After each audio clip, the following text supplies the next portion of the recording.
Welcome to episode 31 of Foreign Correspondence, a podcast that brings you interviews with journalists around the world. I'm Jake Spring, a foreign correspondent with more than 8 years' experience in Brazil and China.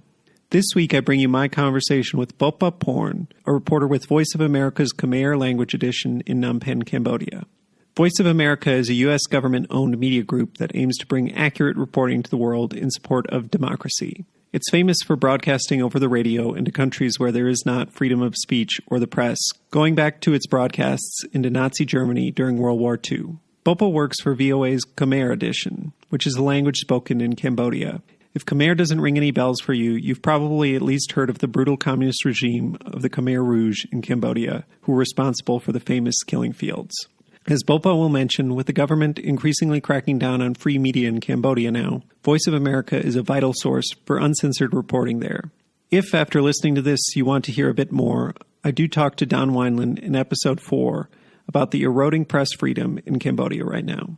Special shout out to Don for connecting me with Bopha. As you'll hear in the stories Bopha tells in this interview, she's a truly brave reporter. In 2013, she won the International Women's Media Foundation's Courage in Journalism Award for her reporting on deforestation in Cambodia. She was accompanying an environmentalist when he was shot dead and feared she would be killed at the hands of corrupt police and soldiers. She's also a dogged reporter who goes with her gut, telling the story of how she hunted down a Russian pedophile in Cambodia when everyone, even her editor, was convinced that he had already fled the country. She also talks about what it was like for her as a Cambodian to live and work in the U.S. as a journalist for a brief stint with the Associated Press and ABC News. For someone without much formal journalism education, her commitment to analyzing writers, whether Charles Dickens or journalists working today, and dissecting how they did their work is very impressive. So now, without further ado, here's my interview with Bopha Phorn, a reporter in Cambodia with Voice of America Khmer. First of all, thanks so much for doing the podcast. My pleasure, and thank you for counting me in. Just to start, if you could set the scene a little bit for our listeners and tell me what time it is, where you are, and a little bit about what your work week has been like so far. So right now it's 8:16 p.m. time in Phnom Penh, Cambodia, and I am in the center of Phnom Penh city, capital city of Cambodia. And this week, my work quite busy because I have to prepare some small talk for the State Department because I was a Humphrey Fellow in year 2017 and 18. So they just asked me to do a bit of a talk. So I spent a lot of time doing that. And then I was also preparing because I also do a show, which is similar to you. It's like a podcast. And we basically right now at VOA reproduce a book that's called 2040, a book that talk about the future of Cambodia in all aspects of what's happening. So it's from economy to education to journalism to other things. So I've been reading the book and preparing some questions and trying to talk to the writer about that. Yeah, and I also have some other work to do too. So I work on 2 stories at the moment. Cool. And so just one episode about 2040, or is the whole podcast about 2040? No, actually, it's 2 books, right? And there are, I think, 4 of us that covering this. So 2 Cambodian in Phnom Penh. So for me, I interviewed 2 writers that wrote 2 different topics. One is about fiscal policy, and the other one is about, oh my God, I forgot the other one.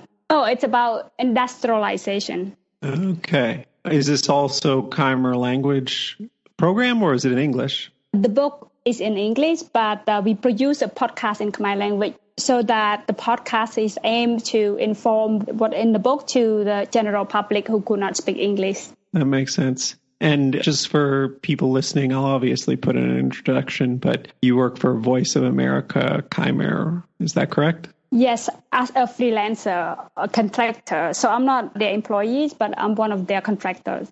Cool. And just out of curiosity, the Humphrey Fellowship, that's with the U.S. State Department. What exactly is that? So it's part of Fulbright program. So they work with the State Department. So it's called Hubert H. Humphrey Fellowship. And every year in Cambodia, they pick one person that could do research or study on different topics from different major, from journalism to law to other major. It's a support of the mid-career people. So what did you study and where? I was studying journalism at Walter Cronkite School of Journalism at Arizona State University. Yeah, it's very famous. I know that one. Cool. Well, it sounds like you're having a busy week so far. We'll talk a little bit more later on about what you're doing right now in your career, but I like to find out how my guests got to where they are today in life, and I start way, way back at the beginning. If you could just tell me a little bit about where you were born, a little bit about what growing up was like, and your early education, and if you started to show an interest in journalism early on as a kid or not. So I was born in Presse province. Back then, the place where I was born, it's quite far away because Cambodia was like under this catastrophe for a long time. Lonol and then Khmer Rouge. And then after that, it's kind of like civil war between factions.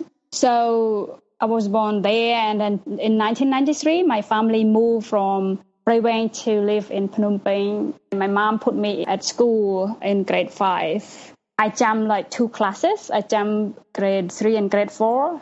And then I went straight to grade 5. But did not pass the class, so I had to take the class twice. But then I jumped grade 6 to grade 7.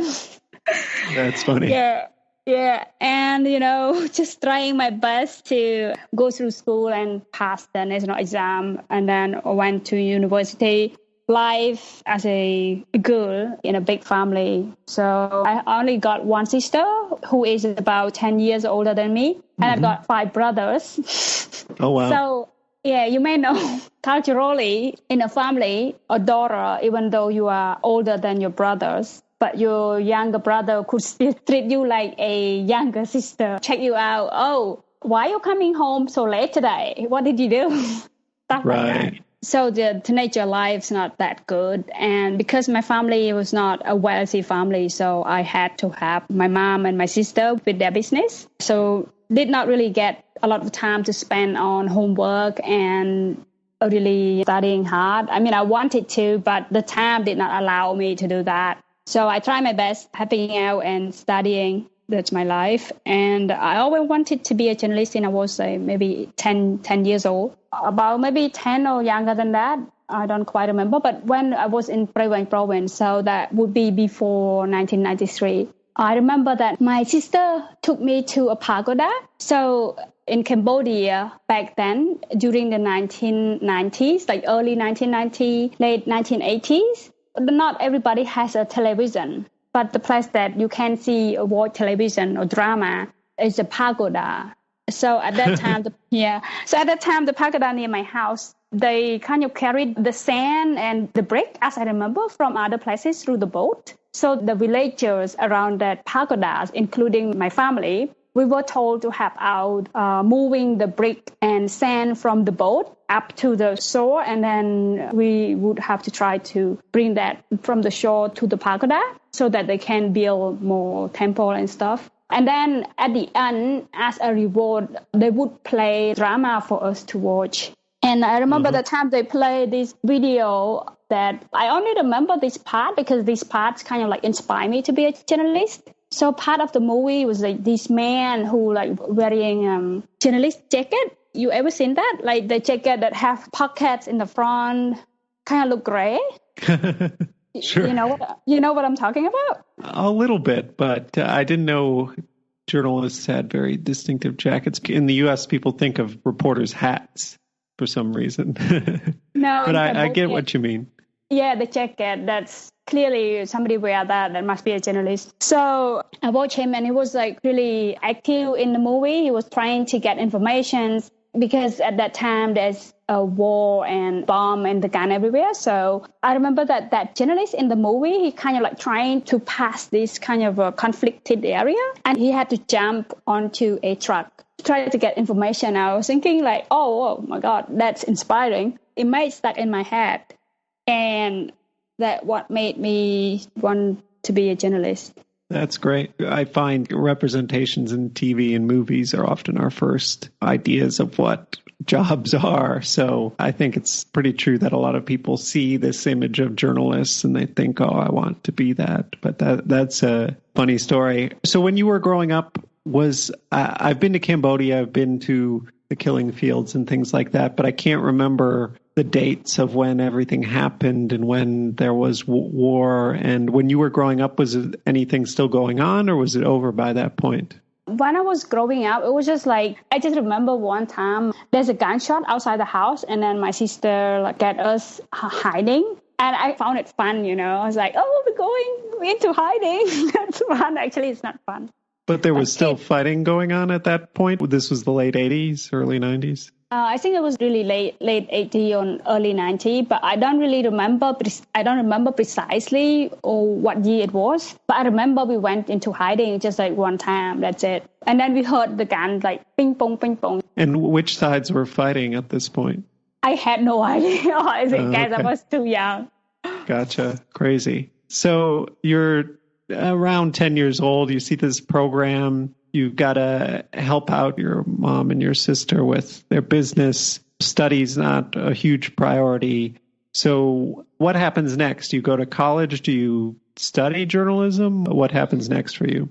So none of my family, both sides, my mom's side and my dad's side, work with the government or work in any institution that kind of led me to be a journalist. So I knew it's kind of like a long shot to be a journalist because I don't have any mentor or someone who would tell me you should do this to become a journalist. So after I finished the high school, I thought that I should try to improve my Khmer language.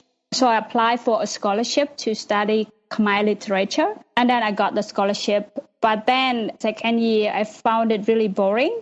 So because, I don't know why, I feel like not much to do. So I quitted it. And then at that year, I applied for another scholarship, which is English literature with a private university, which had been bankrupted in 2008 or something, 2 years after I got in.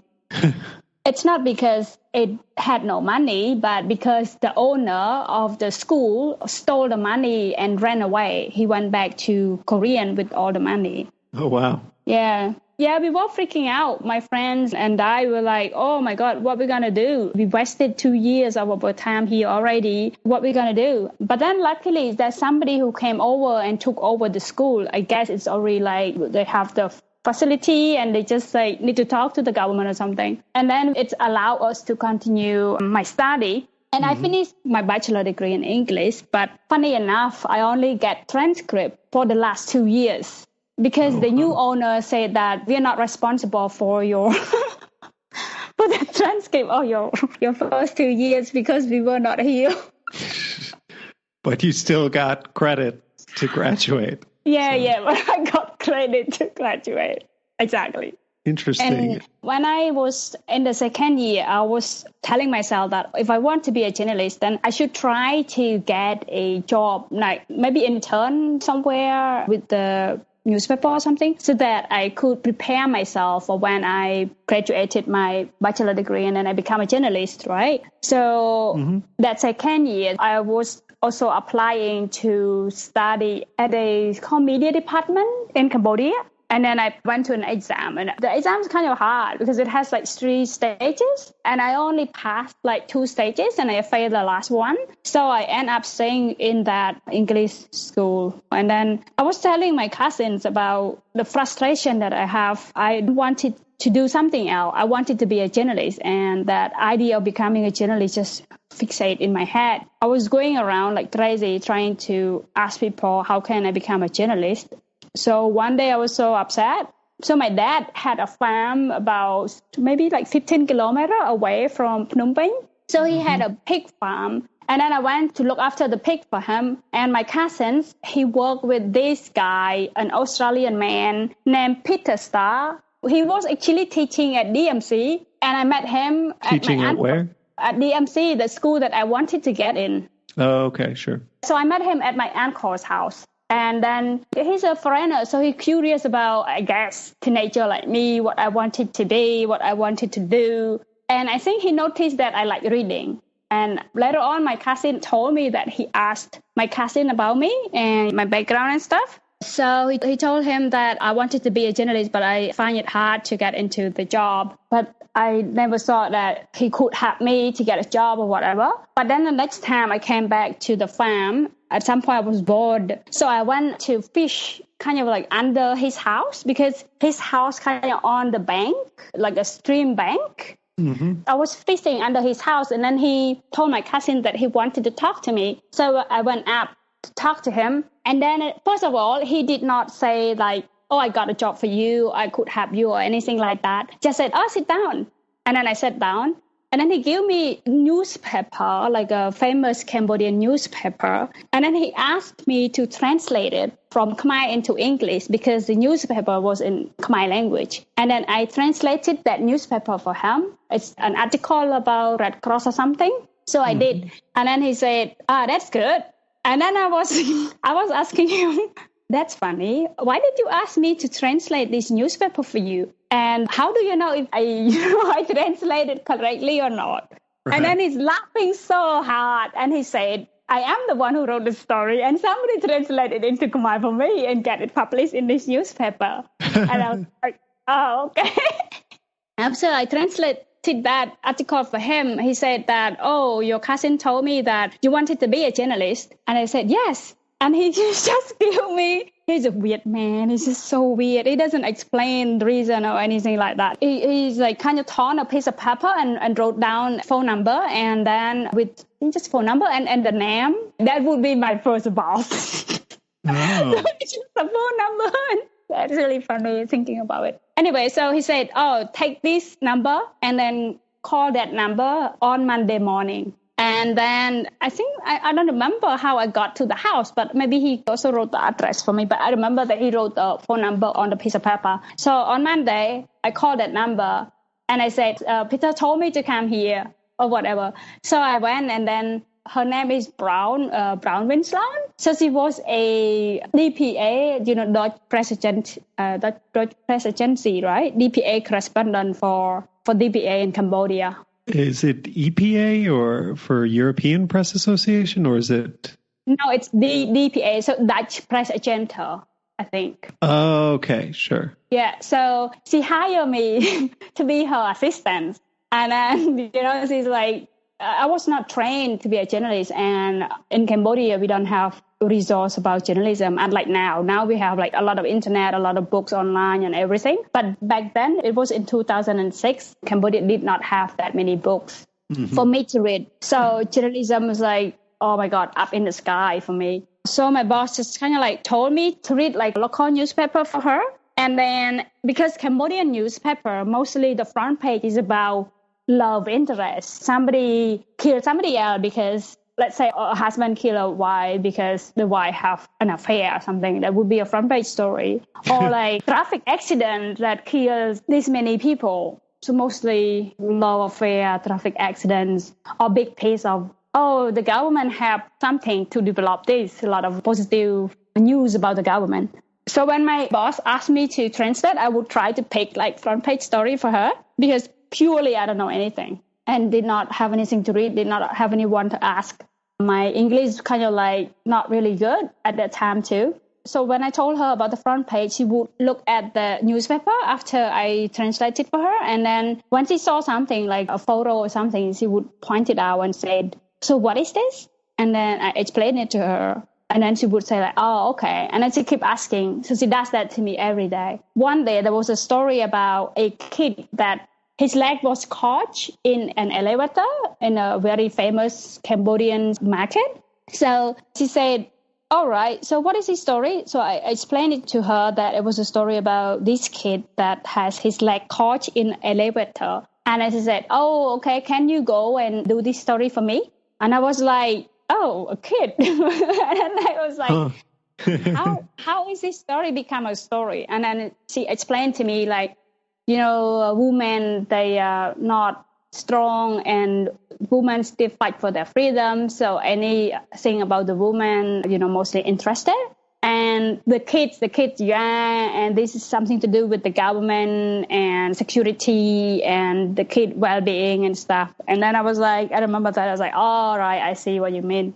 So that's just an example. The other example, it was a story about a husband and wife who got divorced. And after they divorced, they cut their house into 2 parts and they split it. They're like, okay, you take the right part and I take the left part. And that story actually got published into a Khmer newspaper. It's called the Cambodia Daily, which became the second place I worked as a journalist after DPA. I was with DPA for about 2 years or more than that, from late 2006 to late 2008. And then at some point, I realized that this job needs a lot of practice and you have to do it a lot in order to know it. You have to write different type of stories so you get used to the story idea and you could write quickly and you could see the good angle quickly. So it's a matter of practicing and doing it a lot. Right. So I told my boss that I was kind of like bored because I don't think this work is enough for me. Because as you know, DPA, they only took maybe like 1 or 2 stories per week. So I told my boss that I wanted a intern job at other places. And then my boss, I think, introduced me to my then new editor, Kevin Dual. He was a editor-in-chief at the Cambodia Daily. And then one day he asked me to come and see him at the office. He interviewed me. And I remember that I was 22 years old at that time. He asked me, like, oh, why you wanted to be a journalist and how old are you and stuff like that. I was like, I wanted to be a journalist because I wanted to tell the story of the poor people who have no way to approach the government. Oh, I wanted to have their voice heard and stuff like that. I remember when he asked me about how old I was. At that time, I was like 22, about to turn to 23. But I was thinking that maybe my boss found me too young. So I told him that I'm 23. And then he said, all right, then act like you are 53. And my idea was like, oh, this guy is kind of like, look at me and maybe he thinks that I'm not capable. That was just what I thought to myself. And I told myself that I would try to work my butt off to prove him that I'm a decent journalist. So he put me on trial for like 3 months. He said, if you perform well in the next 3 months, then we hire you. And then I worked for like, 20-something days. And then they hire me as a full staff.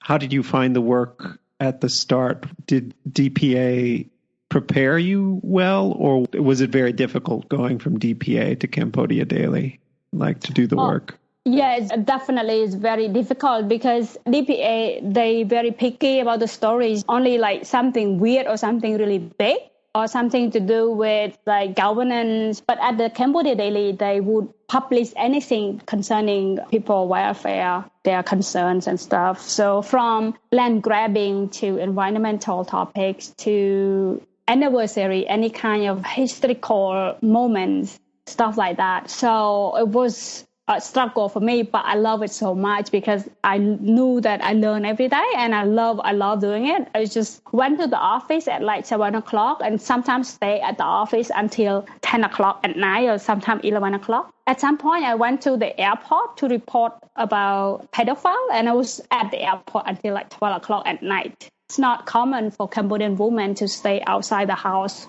for work until 12 o'clock.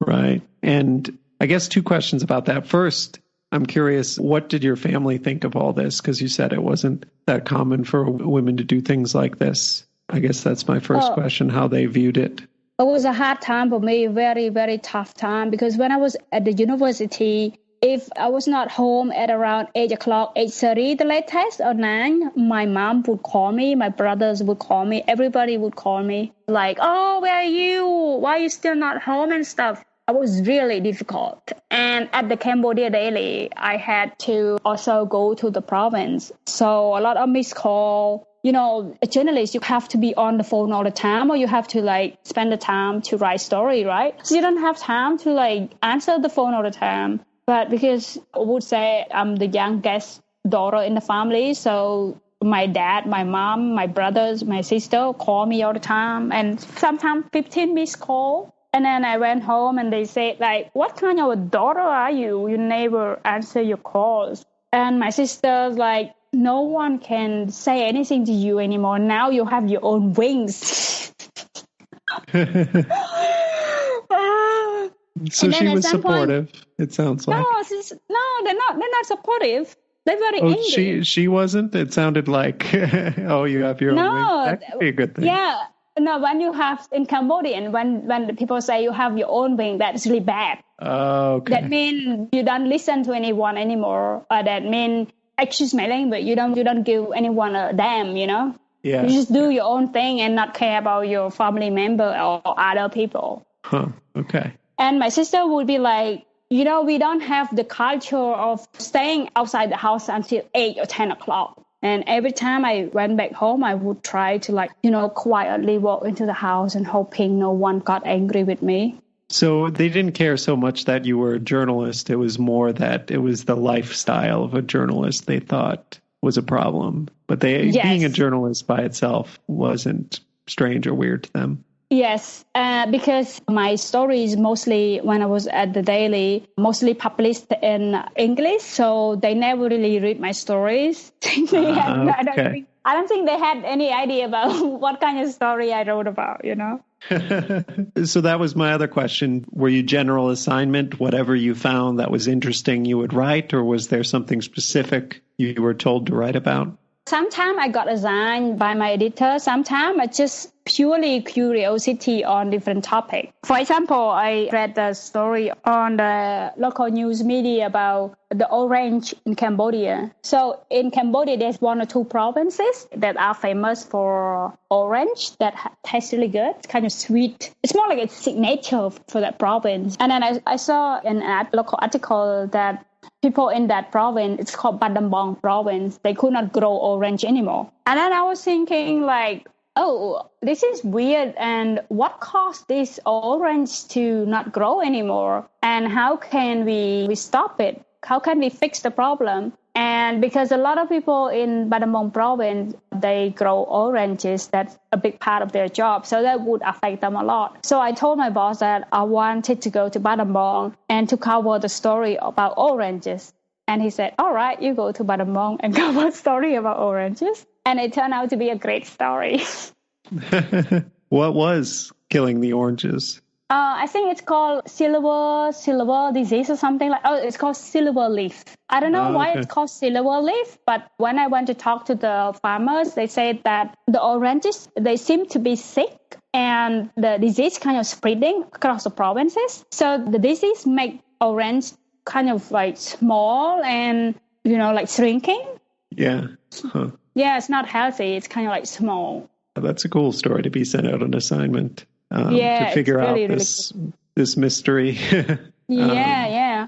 Okay. And Cambodia Daily is a English language daily. I guess I missed that first time around. Now that I think about it, I think Don worked for one of them. I think Phnom Penh Post. But Phnom Penh Post and Cambodia Daily used to be the 2 big English language newspapers. Is that right? Yes, that's correct. And the Phnom Penh Post used to be our enemy. Right. Yeah, but now, the Cambodia Daily was shut down 2017, and then the Post was bought by a private company, which is not, I don't think, Yeah, Don said it's basically controlled by the government these days, it sounds like. Yeah, that's what I seen in the article, that somebody close to the government have bought it, and it's not the same anymore. Sad. Yeah.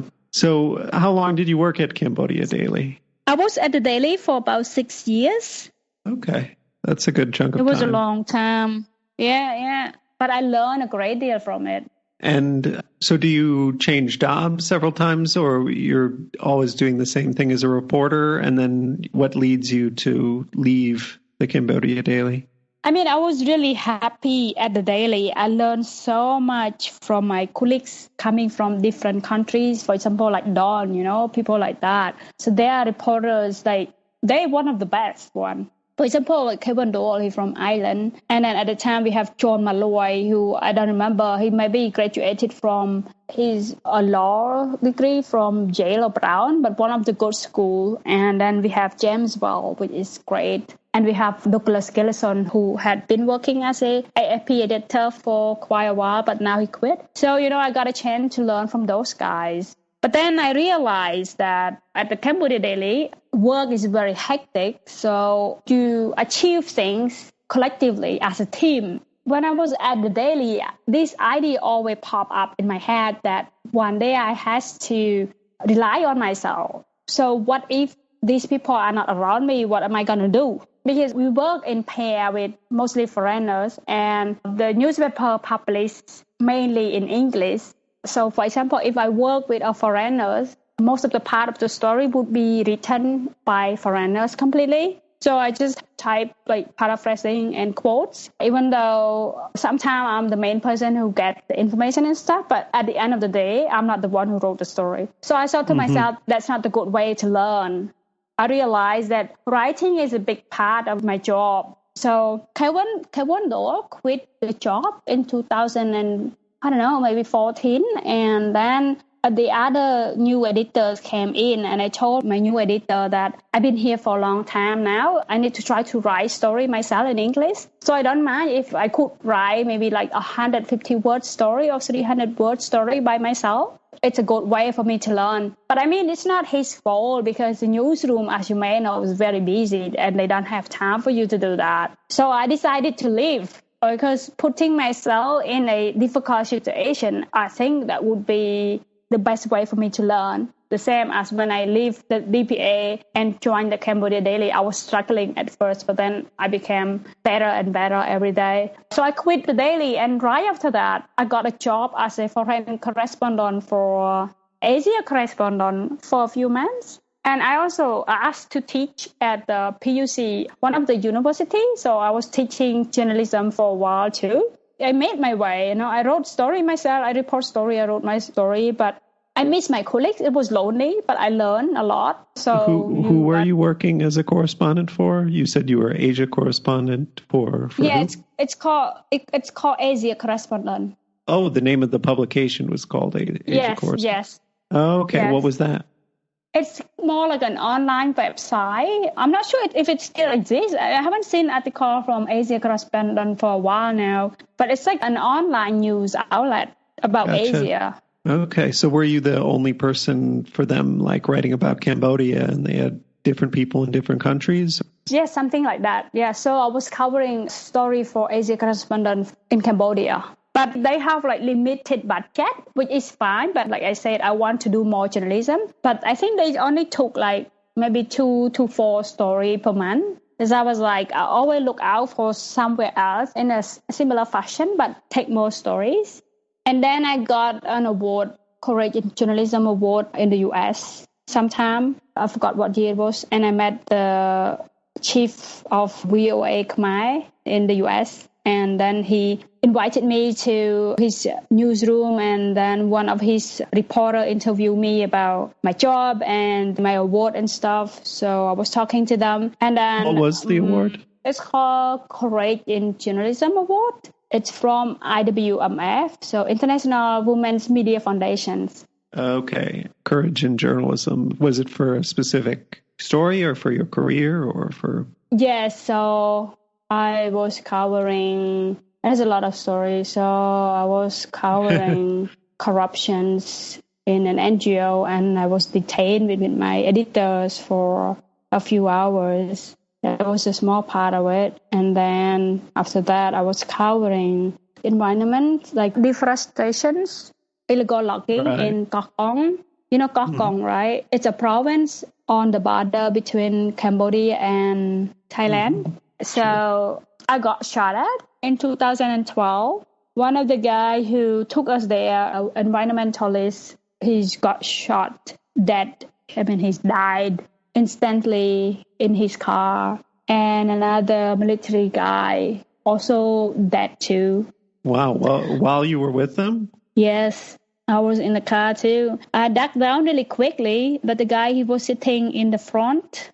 So I did not see who shot who. I only heard the gun shot, and I was on the phone with my editor-in-chief, updating him about the intense situations. And we were about to leave because the environmentalist guy was trying to start the car, but then he got shot. And I heard the gun, so I ducked down and then ran out of the car really quickly. And my colleague and I, we were stuck there. We were not allowed to leave. And we were with a bunch of, military and police who has guns. And we had to be with them, for an hour or something, I forgot. But it felt like long, long time. And I thought that I would die. And suddenly I was thinking about my parents, and I thought, oh my God, I hope none of this will be published in Khmer newspaper or on Khmer radio. Otherwise, my parents would know what I've been doing all these years. That's what I thought. And then, oh my God, I thought I would be dead. So I wrote my editor's phone numbers on my belly and just hoping that somebody gonna see the phone and call my editors because he spoke Khmer. Mm-hmm. I mean, he speaks Khmer. Yeah. And so you were afraid so it was more, you weren't being held by police or the military. It was like a militia, No, I was being told by them not to move and not to go anywhere. I always had to stay there. But so it was like criminals, or it was like military. I wasn't sure what you said. Or is it illegal loggers, or do you have any idea who the people holding you were? It's more like in Cambodia, it's this weird thing that sometimes military police, or at least back then, 2012, some military police and policemen work for, some, powerful people and stuff. Right. Okay. Corruption and that sort of thing. Yeah, that happens in Brazil. At the time, those policemen and military police, they got the land for somebody, I don't know who. I was hoping to write a story about it, but then I don't know whose land is it because I lost my arms away and I don't want to think about it anymore. I could do something else, but not that stuff. Until now, I don't know whose land it is. Huh. And it's been deforested. Yes, we actually just covering story about yellow wine that was cut down. And in Cambodia, it was illegal to do that. And we took photo and we went to interview some people who doing the work. But then those guys came in and said, what did you do there? And then we had to give them our memory and stuff. Yeah, everything. The camera memory. Well, that sounds like a horrible experience. And that was for Asia Correspondent or for Cambodia Daily? No, that was when I was at the Cambodia Daily. So the award was given to me because I did not quit the job after the shooting. My boss, Kevin Dole, he wrote, I don't know how he learned about the information, but after I got an award, he told me that he listed our name, so my name and my colleague's name. He wrote nomination letter. Yeah. For both of us. But then the IWMF only gave it to me. So I don't know why they didn't give it to my colleagues Olesia. Huh.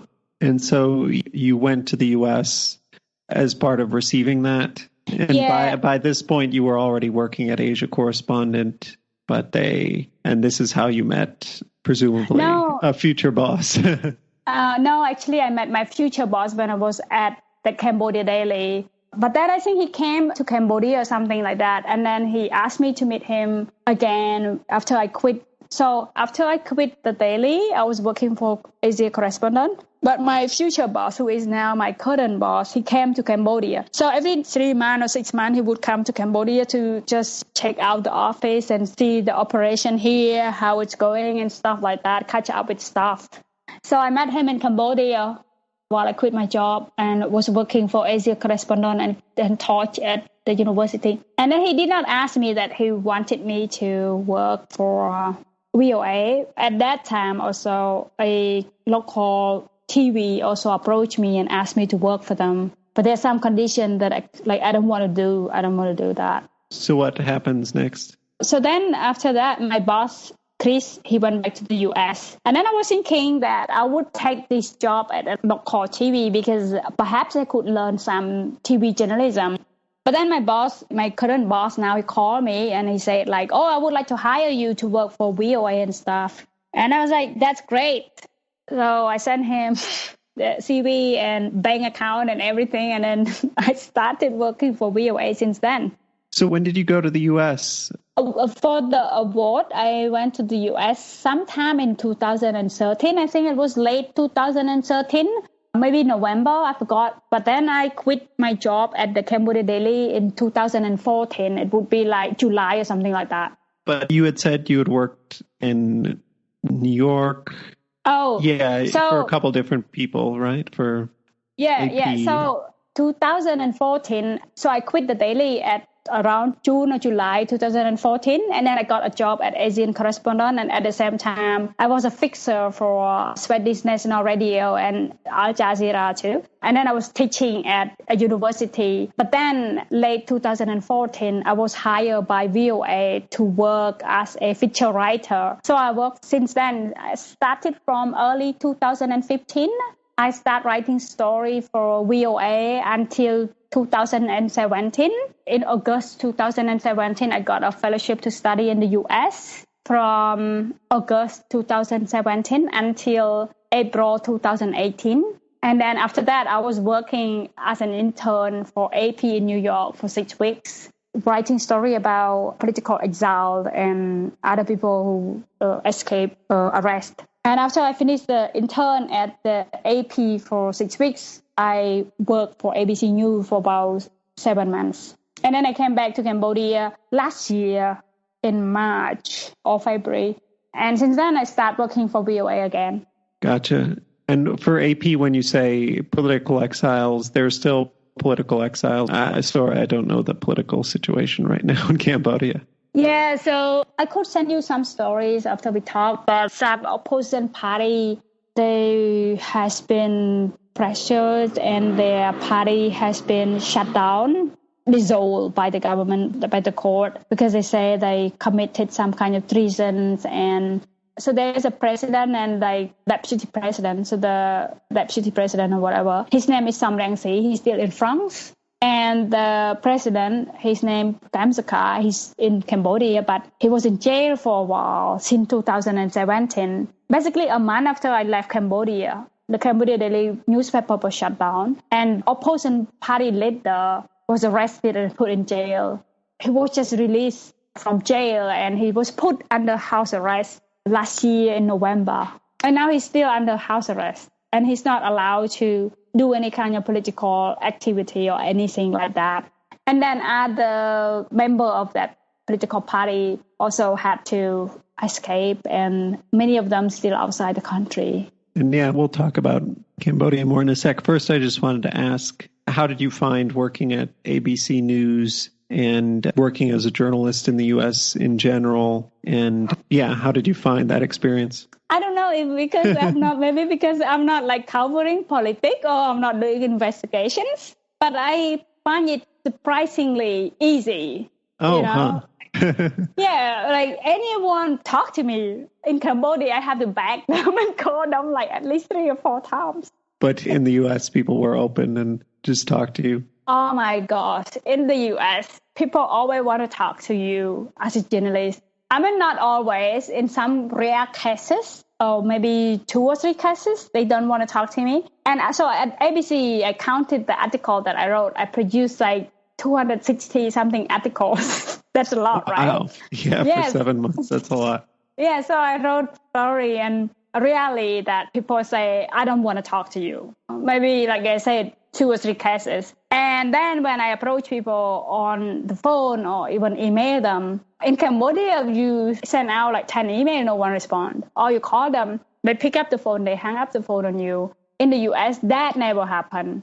Unless the line cut itself. They call you back or you call them again, they answer the phone. For the government, from NASA to big company like Apple or like whatever company, even the airline, when you email them, they respond to you or they would say, all right, we're going to respond at this point in time. And that, my God, is I don't know what to say, but that's rarely happened in Cambodia. Yeah, no, I mean, I worked in China. I'm like, yeah, nobody wants to talk to you in China about anything. Yeah, it's very difficult. So yeah, in Brazil, it's very easy. It's so much easier. And I imagine in the U.S. is similar. So I might have gotten mixed up. I always see ABC News and I immediately think ABC, the U.S. TV channel. But was it that or was it Australian Broadcasting Corporation? No, you were right about it. It was like an ABC TV broadcast channel. Oh, okay. Their website. Yeah.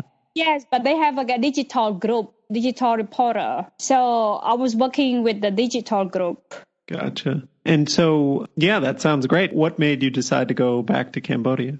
First of all, I was homesick, never been away from home for that long. So I left home in late July 2017, and I came back home, it was like mid-February 2019. The first time I was away from home, and the longest time before this time, it was in Germany. I was in Germany for about 2 months or 3 months, and it was the longest time for me, but that was okay. But this time it was way too long for me. You know, I miss home, I miss my family, I miss my colleagues. And a lot of things happening in Cambodia, it's kind of like broke my heart. The fact that I could not see what's happening, but I only get to read news and talk to my friends over the phone, you know, frustrating. Mm-hmm. And my partner, when I was in the U.S., he was in Hong Kong working for Coconut. I was not happy about it. Yeah, and then he quit his job. And then he came to the U.S., he joined me in the U.S. But then it was hard for him. And also it was hard for me too, because I would have to apply for longer visa, whatever, you know. And it would be also hard for him too. So, and I also miss my family and stuff. So we decided to come back home. Sure, that makes sense. And I think I'm more useful in Cambodia than in the U.S. Yeah, because what were you writing about in the U.S. mostly? Yeah, mostly I wrote about science, which is amazing because in Cambodia, no one really write about science. But in the U.S., I got a chance to write about science almost every day, and that makes me really, really happy. So the science part, I would write about bumblebee, I would write about insects, I would write about even like NASA send some robot to sky, technology too, all kinds of robots. And I was really, really crazy happy because there is no way you can do that here in Cambodia. Not a chance. Interesting. So I learned so much. Cool. Okay. So that catches us up almost to present. Just real quick before we get into talking about a story or two, for people who aren't that familiar with VOA, even though it is American, I feel like even a lot of Americans aren't too familiar with it. So VOA is Voice of America. I believe it was big during starting back when like World War II, and it was a way of spreading pro-democracy and things like that. And it is supported by the U.S. government, and it still exists today. Probably is actually stronger in other languages. So like you work for VOA Khmer, which is like the Khmer language edition of it. You know, it can be important sources of news in other countries, even if Americans themselves don't necessarily listen to it. So I guess I'm just curious, tell us just a little bit about what your work is like at VOA. And you told us about the podcast and stuff like that, but how is the coverage that VOA does different from what you might get elsewhere in Cambodia?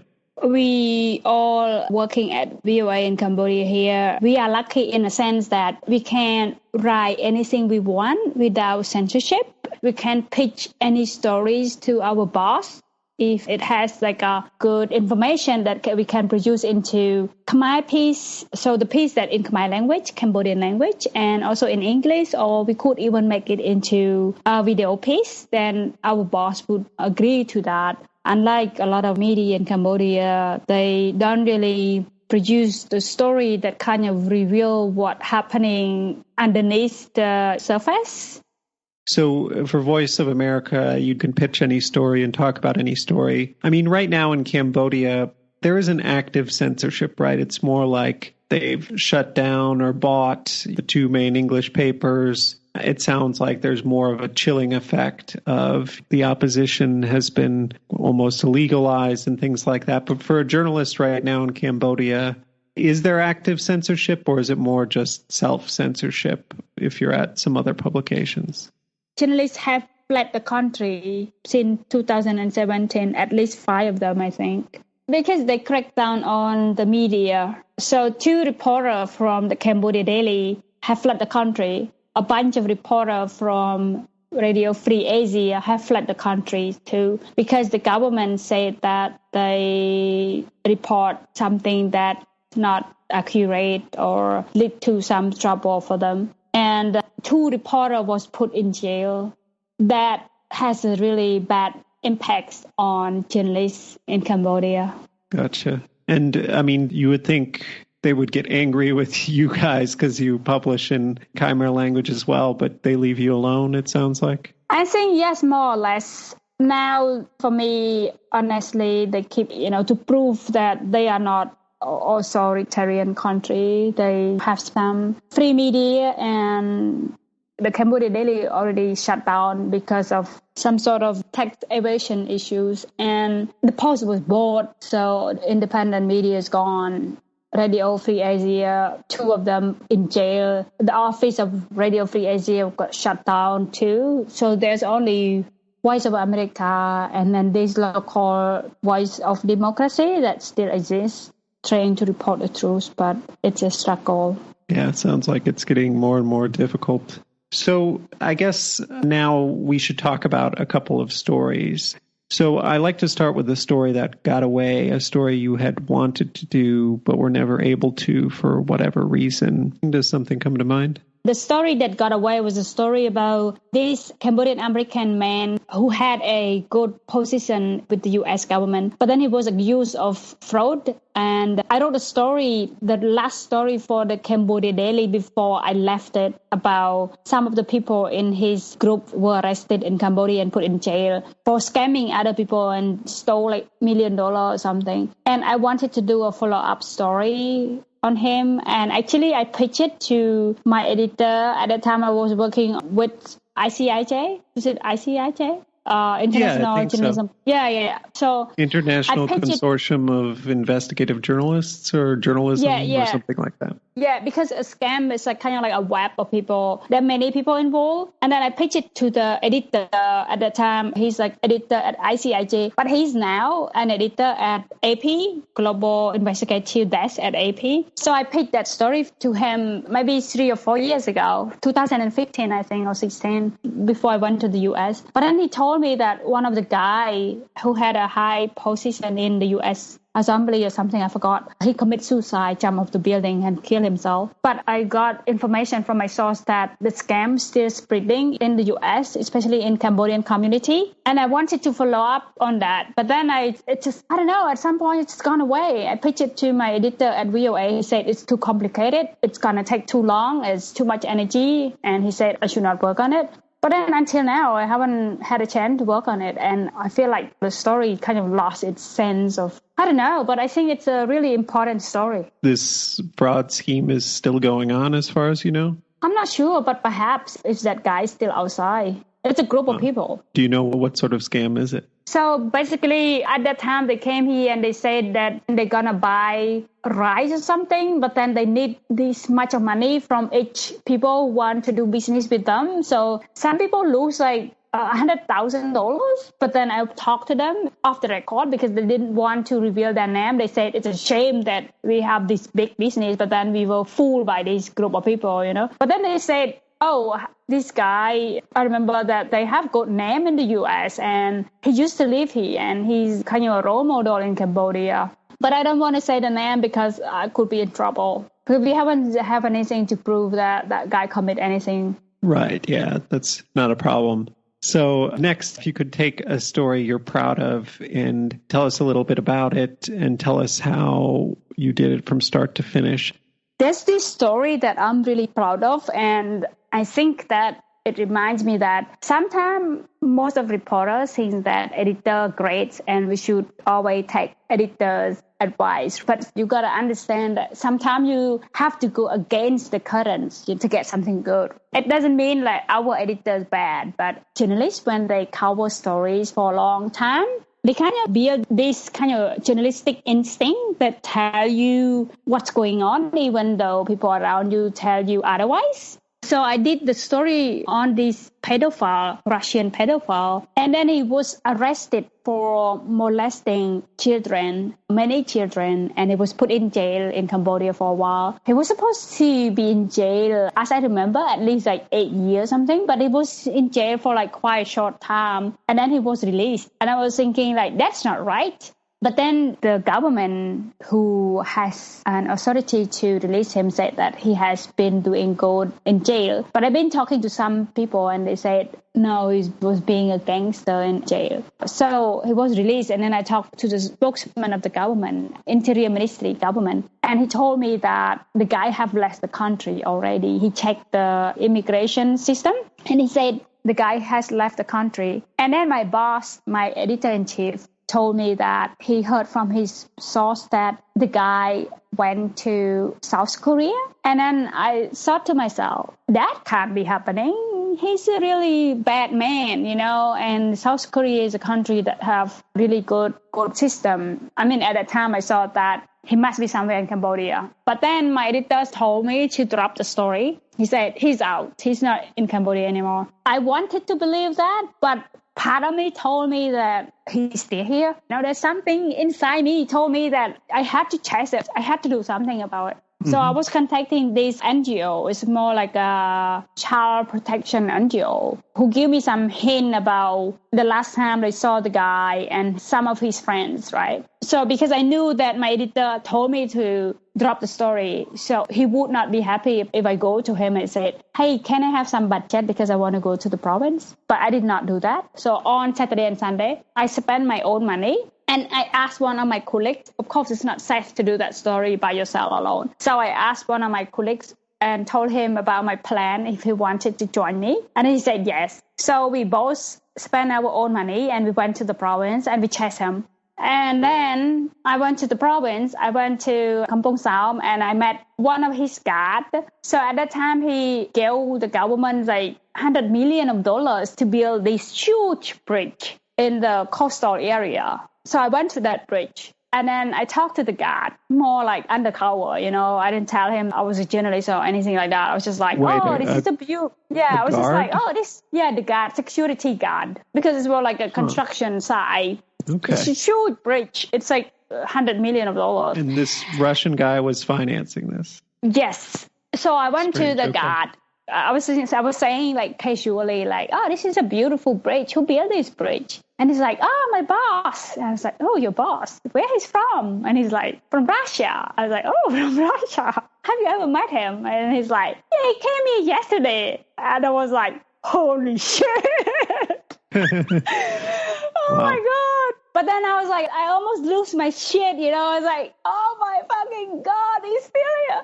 I was so happy, but I did not have concrete evidence. Right, yeah. But I saw like that's enough to make my boss happy. That's enough to tell my boss I have somebody tell me that he's here, right? And it was crazy on that province. I was trying to like track down his friends, went to the restaurant that his friend used to go and just see if he came and hang out. And went to the restaurant in Phnom Penh too to see if he hang out here too. But nothing, that piece of information from the security guard at that bridge. And then I came back home and I told my boss about it. I was thinking, my boss got to be happy. And then he's like, Bopha, that information that you got, can you even write it into a story? You can't. And you can't even prove it. How can you prove it? I mean, I was upset, but at the same time, I was thinking like, he's being reasonable. I got this thing and I did not tell him that I was a journalist. There's nothing I could prove that he's still in Cambodia. So I was upset. And my boss was a bit upset with me too, the fact that I went to the province without telling him that I went to the province. But I mean, like, I called him on Sunday and I said, I'm sorry, but I came to this province to follow this pedophile. And then I met his security guard and he told me that he's still here. Can I stay here one more day? Can I go back to the office on Tuesday or something? He said, no, get your ass back to the office right away. And I was like, all right. So I went back to the office and then my boss was upset and then I was upset with myself and I was a bit feeling uneasy as well. And then I was sitting at my desk wondering what I should do at around like 8 o'clock. And my desk was right in front of my editor's desk. just like 1.5 meters from each other, but just like right in front of each other. And then at around 8 o'clock, I was still hanging out at the office, kind of upset. And as a journalist, you always want to make your editor proud of you, right? Right. At around 8 o'clock, I saw him pick up a phone, and then he was talking. He hung up the phone. He looked at me and he said, Bopha. And I was like, yes. And then he said, the guy you're chasing, he's just in the shopping mall right now. It's just the next block. And he was shopping near my office, just 1 block away. And the editor heard this from a source? I mean, luckily, one of my colleagues from that newspaper, the lady who went to the forest with me, she went to buy some milk or something, and she saw him in that supermarket. But because she never met him in real life, she only saw him on a photo, like because of the news and stuff, right? So she called my boss, and also it's not working time anymore. It's 8 o'clock. Everybody going home, except some journalists that try to finish their work. So my boss told me that, and then quickly I grabbed my recorder, and then I went to tell my other colleagues who went to the province with me, and I said, Ben, take your camera. And then we went to that market. I said, Ben, get in, and then take the photo. So he went in, and then he took the photo, and then he came back out, and he showed me, he said, is this him?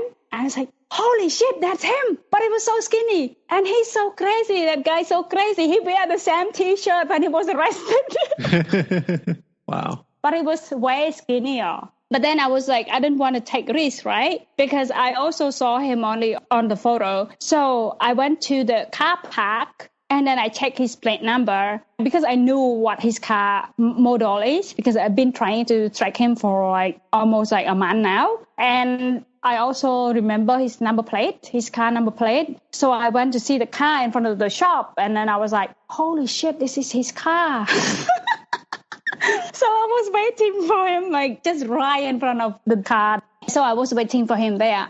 I asked him to confirm his name. I said, are you Mr. let's say ABC, right? And he said, yes. And I was like, oh, so I'm a journalist from Cambodia Daily, and the NGO worried that if you stay here, you will be harmful to the children. He looked like he's about to explode. And then he said, no, I'm not that guy. And then I asked him the second name that he has. And I said, so are you Mr. Alexander Trophimov? And he did not say anything.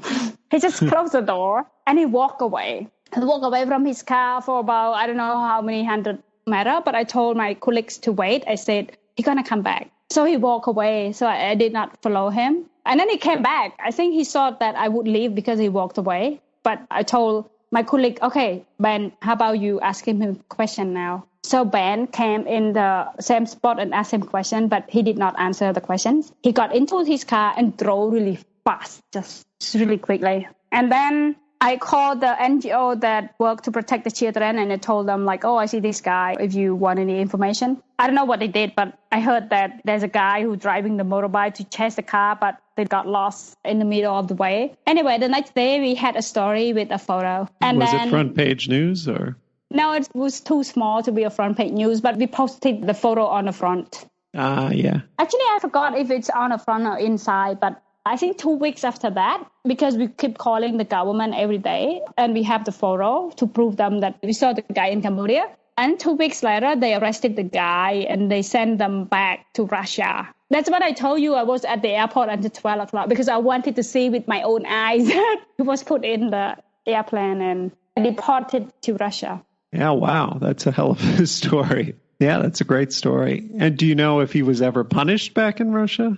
Yeah, he's in jail. Okay. Yeah, because sometime later, I remember that my colleagues who had me write the story, he wrote a story about Russian media reported about him because he's a rich guy in Russia. So they reported the court sentenced him to how many years in jail, I forgot, but he's in jail.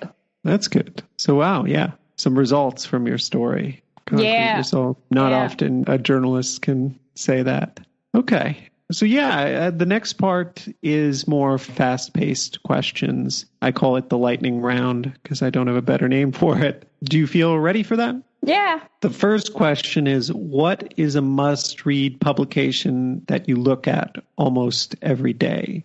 I mean, like, being honest, I should read my story in Cambodian language the first thing in the morning, or even during the day, like pay more attention on that, but because I don't really trust the news that published in local media. So I just look at the headline mostly, and then I look at the government website to see what they posted, because in Cambodia, they post something right away if they think that the government decide to do something. And also the government, Prime Minister Hun Sen, Prime Minister Facebook page. But the media that I read the most is New York Times, because I like their style a lot. And the other one is a New Yorker. I like this lady in particular. Her name is Rachel Alviv. I think she's one of the best writers I have ever read.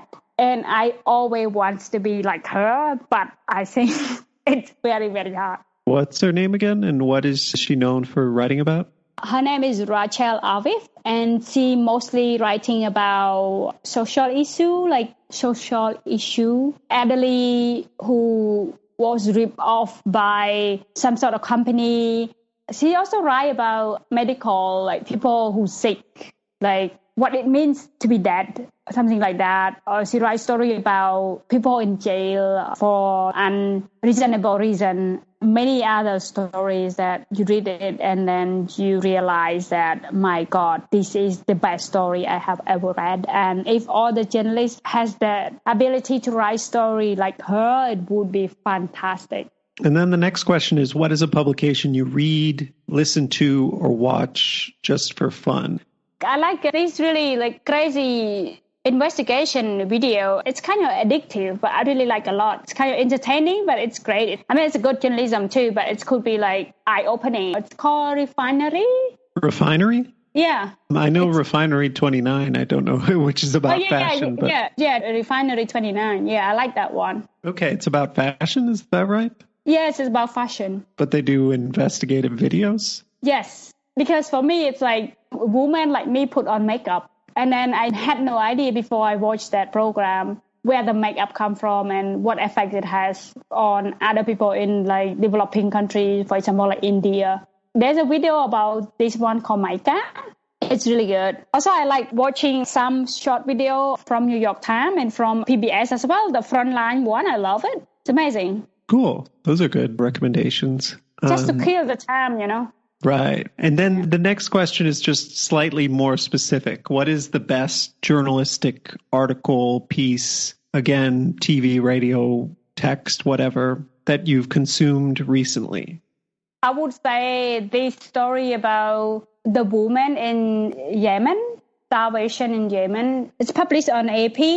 It's a fantastic, fantastic story. I read it maybe a year ago already, but I read it again just a month or two ago because I wanted to remind myself how good it is and to look at the way the writer wrote the story. So I remember how the story was shaped in the beginning. So the story kind of talk about starvations in Yemen that caused by war, and it pictures mother and a baby. And the crazy things about this story is that the writer is very, very smart because he was talking about the lady that starved. So the writer, I don't know if it's he or she, but the writer is smart enough to talk about the rope on the lady and also the lady herself altogether did not even weigh to a number, a kilogram that a proper healthy person would weigh. It's amazing. Mm-hmm. So that would be a fantastic story, I think. And then is there any particular subject matter you read or learn about that isn't specifically related to your job? Everybody knows Charles Dickens, right? Charles Dickens. Famous. Oh, Charles Dickens.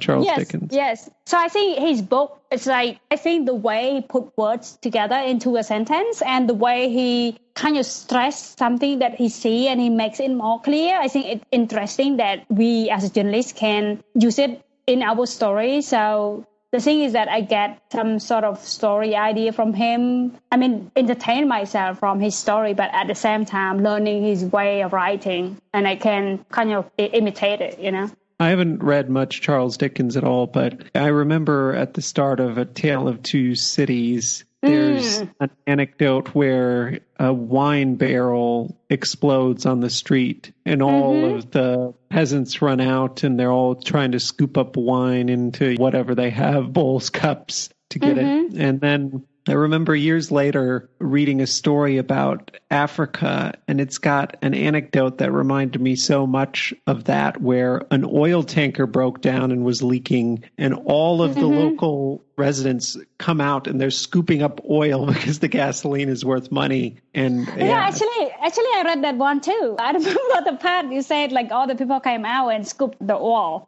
Even though it's such a random, small story, that because of those parallels, it always stuck with me for some reason. And very much like I felt like I was there when I read it. I think so. I remember one page of his story called Hard Time. If I'm not wrong, there was a scene about students and teacher, and then the conversation were talking about how the teacher disagreed to the student. And then he said something in disagreement, but then he kind of like narrated it in a way that the disagreement showing through the expression of his face. So his mouth and his cheeks and his eyes and his eyebrow twitching or something like that. So it gives more color to emphasize that he's really disagree, I like it a lot. It's cool. Yeah. The next question is, how do you manage your work-life balance, or do you even believe in it? I don't believe in it. I mean, there's time that I would work like crazy, and there's time that I feel like, oh my God, this month I could only make like 3 stories. I can't go past that, right? But then there's time that you could do so much that you could go on every day and produce just piece after piece, piece after piece. The next one is Twitter important to you? It is very important to me. It's informative. You mostly use it to gather information. Is it popular in Cambodia? No, it's not very popular. Facebook is very popular in Cambodia. So Twitter for you, is it mostly to look at foreign news? Yes, for sometimes I know what's happening in Cambodia, but I also want to know what's happening around me in the world, So Twitter is the best source to go to. Quick, nice, clean, no nonsense. And then if you had to trade places with one journalist, living or dead, and you would have their career, who would it be? Can I have 2? Sure. Okay. I like George Orwell a lot. I read about his life, kind of depressing. That's true. I kind of like Hemingway too, and I like his style of writing, and I think he's adventurous. But at the same time, he's not loyal to his wife. That's not cool. But they both had amazing life stories of traveling the world, and they saw a lot of things and a lot of history. So that's correct, yeah. And the next question is, what do you bring to the table that makes you a good journalist? Verification. Okay, so you're very rigorous with the facts. I don't want my article to have any problem, especially when you are not in favor of the state. Right, that's very important. And then what is one thing... Sorry, I'm just going to pause for a second till the noise dies down. It's raining. Oh, that's rain? Wow. Yeah, we can't stop it. Crazy. Okay, keep going then. What is one thing you wish you could travel back in time and tell your younger self? Doubt. Too much doubt about myself. So you would tell yourself not to doubt yourself too much? Yes. Spending too much time doubting about myself. I should not have done that. I should just keep doing things, Right. But I'm still like that, but it's just less dramatic. Right. I think that's a common problem among journalists, but it gets better over time. And then what is one thing that most people don't know about you? I don't know, but I think I could be a very private person. So there's a lot that people don't know. I think so. What's one interesting thing about yourself that you think people don't know? I think I read a lot compared to other people, and I think a lot of people don't know that. Sure. And then what is your favorite film, book, TV, or other media, again, whatever medium? I really like this book on writing. I forgot the name of the writer, but he wrote a few books. But I read his book when I was in the U.S. And as you may know, I became a journalist without proper training. I just became a journalist. And I read his book because I always curious about what my editors and other journalists told me. And I was thinking, is it even true? should I always follow that? Can I break the rule? But I read that book, and it just answer a lot of the questions in my head. It's called On Writing, or what's it called? Oh, I think it's called On Writing Well. And then the last question is, qualifications aside, if you could not be a journalist, what job would you do? I would be a professor. What would you teach? I don't know. I would teach science, but I don't know much about science, and Cambodia is not great about science. I think science is really important for a country like Cambodia. And especially after I went to the U.S. and writing some science story for ABC News, I think Cambodia should step up in terms of studying, teaching science. Cool. Okay. Well, that's all my questions. Thanks a lot for doing this. Thank you for counting me in. That's our show. Thanks for listening to my conversation with Bopha Phorn, a reporter with Voice of America Khmer. I'll post links to some of Bopha's work and other things we talked about in the podcast description and also on our show page, foreignpod.podbean.com. If you like the show, please subscribe to it in Apple Podcasts, Stitcher, Spotify, YouTube, or wherever you get your podcasts, and leave a 5-star rating. Beyond that, it would also be a huge help if you write out what you like about the show. It helps get the podcast more attention. Follow or tweet at me on Twitter at @foreignpod. On Facebook, our page is facebook.com/foreignpod. Above all, if you know someone who might like the podcast, please recommend it to them. The show is produced and edited by me. Our music is a track called Love Chances by Mackay Beats.